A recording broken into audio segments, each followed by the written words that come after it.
Good day, everyone. So today we're going to talk about Klein Object Relations Theory by Melanie Klein, and this is your presenter for today, Jamile Neil Bryan.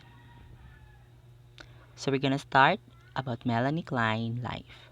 Melanie Rises Klein was born on March 30, 1882 in Vienna, Austria, the youngest of four children born to Dr. Maurice Rises and his second wife, Libusa Deutsch Rises. Klein believed that her birth was unplanned, and belief that led to feeling of being rejected by her parents. She grew up in a family that was neither pro-religious nor anti-religious. During her childhood, Klein observed that her both parents are not happy with their job. Her father was a physician, while her mother runs a shop selling plants and reptiles. Despite her father's meager income as a doctor, she inspired to become a physician.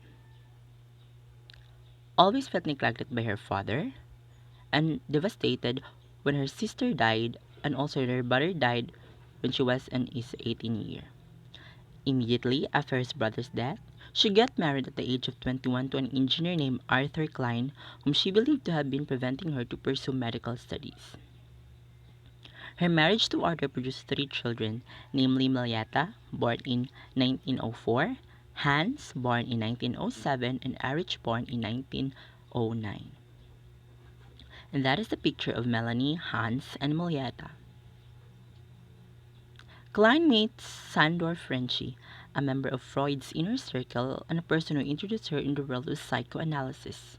When her mother died, Klein became depressed and entered analysis with Ferenczi.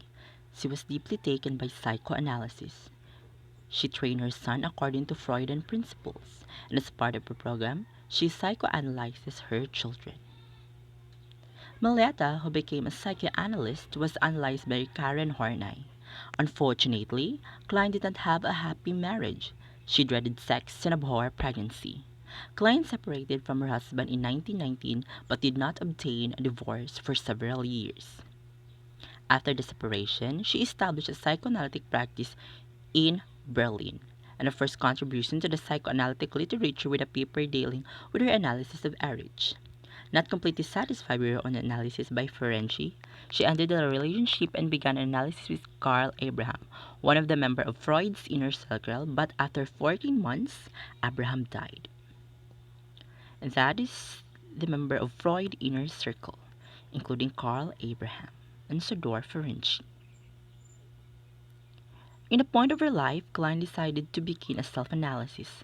In 1919, psychoanalysts including Freud based their theories on the child development. From Berlin, she moved to London to avoid conflicts with a pre-existing practice in psychoanalysis.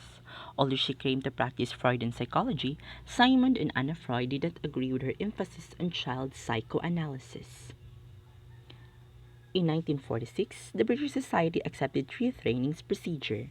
One is the traditional one of Melanie Klein, two, advocated by Anna Freud, and three, a middle group that accepted neither training school but was more electric in its approach.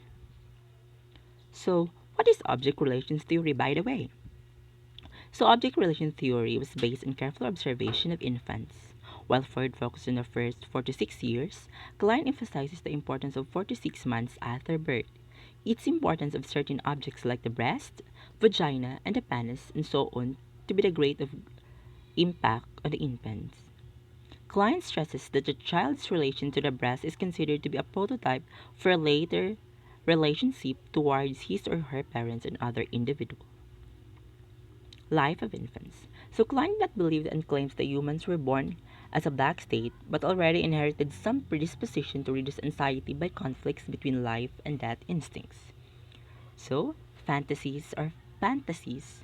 Infants at birth already possess a fantasy about life.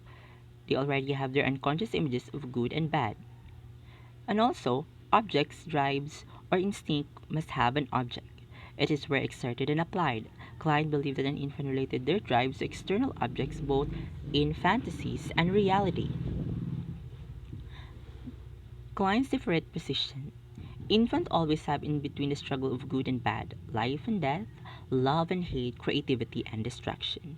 Klein chooses to use the term positions rather than stages of development to indicate the tendency for humans to go back and forth.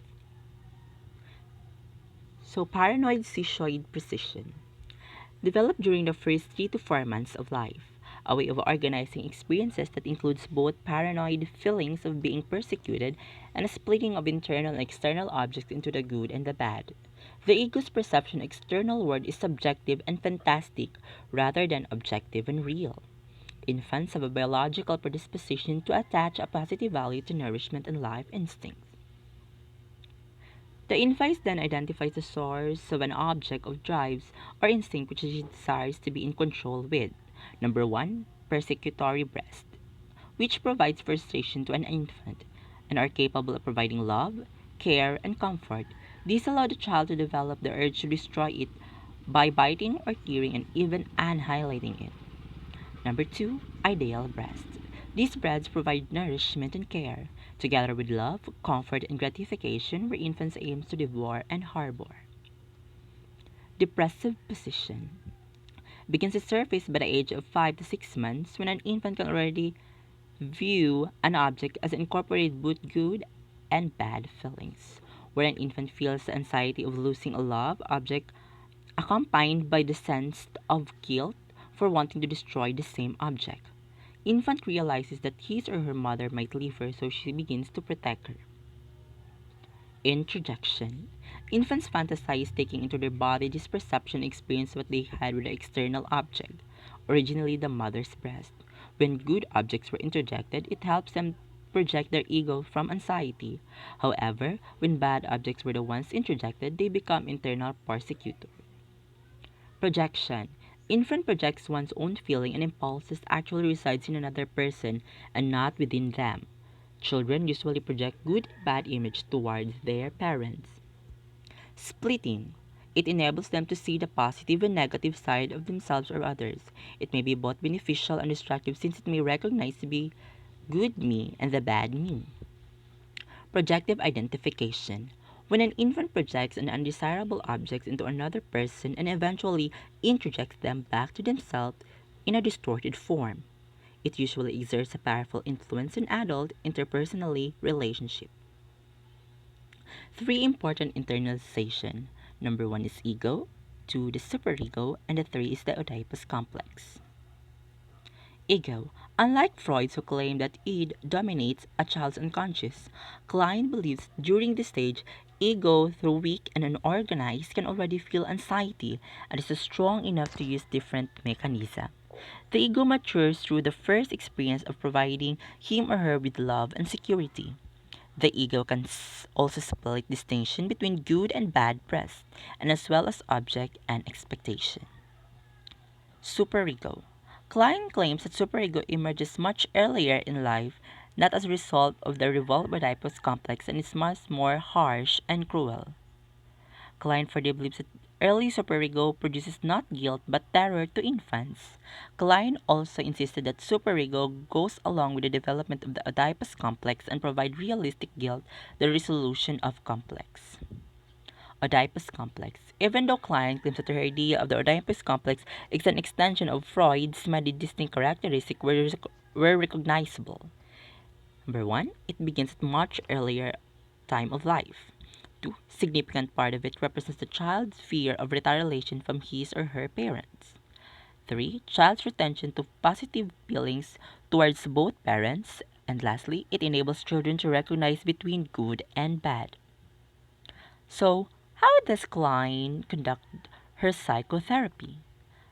So, Klein developed this play therapy technique as a substitute for Freud's dream analysis and free association, believing that children may express their unconscious wishes through toys and playthings. Klein therapy is to reduce the depressive anxieties and persecutory fears and encourages her patients to re-experience early emotions and fantasies and help them identify between reality and fantasy, conscious and unconscious. And that's all for Klein's object relation theory. Thank you and God bless. Thanks for watching.